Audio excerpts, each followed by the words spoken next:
আসসালামু আলাইকুম সুপ্রিয় দর্শক, প্রবাসী টিভির নিয়মিত আয়োজন প্রতিদিনের বাংলাদেশের স্বনামধন্য দৈনিক পত্রিকাগুলোর সংবাদ শিরোনাম। প্রথমে আছে আমার দেশ, 4 লাখ কোটি টাকা লুটে নেবে আদানি। দৈনিক ইত্তেফাক, সংসদের মেয়াদ 4 বছর, ধর্মনিরপেক্ষতা সহ মূলনীতি ও বাঙালি বাদ। প্রতিদিনের সংবাদ, সংস্কার নিয়ে সংলাপ ফেব্রুয়ারিতে। দৈনিক জনকণ্ঠ, সংবিধানে রদবদলের সুপারিশ। দৈনিক ভোরের কাগজে, খালেদা জিয়া ও তারেক রহমান সহ সবাই খালাস। দৈনিক মানবকণ্ঠ, সংস্কার প্রতিবেদন থেকেই নতুন বাংলাদেশের চার্টার।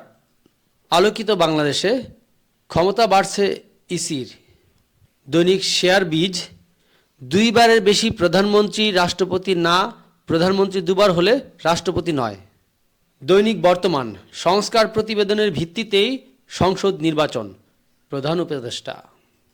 আজকালের খবর, সংস্কার প্রতিবেদন, নতুন বাংলাদেশের চার্টার, তার ভিত্তিতেই নির্বাচন। দৈনিক গণকণ্ঠ, সংস্কার কমিশনের প্রতিবেদন খুবই গুরুত্বপূর্ণ, প্রধান উপদেষ্টা। বাংলাদেশের খবর, দেশের সাংবিধানিক নাম ও মূলনীতি পরিবর্তনের সুপারিশ।